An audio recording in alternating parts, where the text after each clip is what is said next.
Сәлем достар, бүгін біздің аспаздық арнамызда ерекше рецепт патшуба салаты.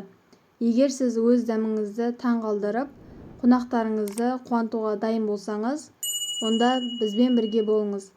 Керемет патшуба салатына ингредиенттерді дайындаудан бастайық. Барлық көкөністерді духовкада пісіріп, әбден суытып аламыз.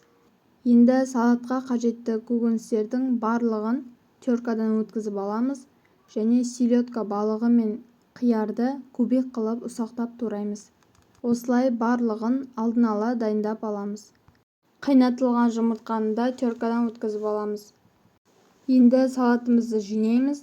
Ол үшін осындай дөңгелек форма керек. Бірінші кезекте картопты салып біркелкі орналастырамыз. Картопты мұқият саламыз. Біздің патшуба салатының бірінші дәмді қабатын жасаймыз. Енді майонезді қосамыз. Оны осылай одноразовый пакетке салып, жаққан ыңғайлы. Бұл біздің патшуба салатына нәзіктік пен шырындылық береді. Енді хош-иіс беретін селедканы қосамыз. Келесі дәмді қабат жасай отырып, оны біркелкі орналастырамыз. Бұл қадам біздің тағамымызға ерекше дәм береді. Селедка салатқа ерекше дәм беретін ең маңызды ингредиент. Біз оны мұқият қосамыз, тағамға ерекше байлық пен хош-иісті беретін қабат жасаймыз. Қайтадан майонезді бір қалыпты етіп жағамыз. Осылайша әр қабат сайын майонезді жағып отырамыз. Келесі қадам сәбізді саламыз. Бұл патшуба салатына балғындық пен шырындылық қабатын жасай отырып, оларды бетіне біркелкі таратамыз. Әр ингредиенттің сұлулығы мен үйлесімділігін сақтау маңызды. Сәбіз қабатына нәзік дәм мен шырындылық беру үшін тағы да майонез қосамыз. Майонезде біркелкі таратамыз. Біздің патшуба салатында дәмдердің үйлесімі басталды. Майонез бұл салатта бір-біріне байланыстыру рөлін ойнайды. Енді келесі дәмді қабатқа тұздалған қиярды қосамыз. Салатқа тән серпітетін дәм бере отырып, оны бетіне біркелкі таратамыз. Тұздалған қияр осы салатқа қызықты әсер қосады.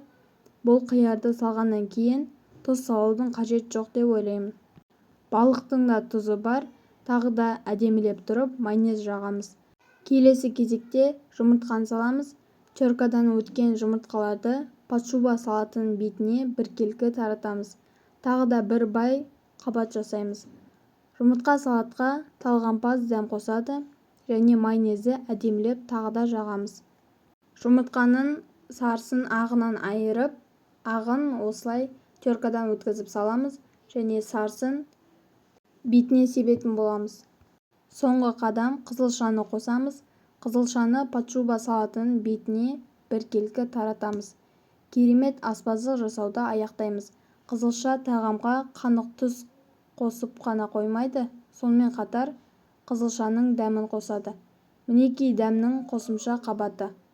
Осылай майонезді патшубаның соңғы қабатына жағып шығамыз. Енді үстіне жұмыртқаның сарысын әдемілеп сеуіп шығамыз. Осылай жасап болғаннан кейін бетін пленкамен жауып, холодильникке 2 сағатқа қоямыз. Бір-біріне әбден сіңу үшін. Осылай формаға жабысып қалмау үшін шеттерін пышақпен жүргізіп шығамыз. Біздің патшуба салаты өз әсемдігімен қуантуға дайын. Патшуба салаты қонақтық дастарханға тамаша нұсқа болып табылады. Қонақтар бұл керемет тағамға риза болады. Менімен бірге болғаныңыз үшін рахмет. Патшуба салатын жасау ұнады деп үміттенемін. Арнаға жазылуды, лайк басуды және өз пікірлеріңізден комментарийде бөлісуді ұмытпаңыз. Келесі жаңа видеоларда кездескенше сау болыңыздар. Ас болсын.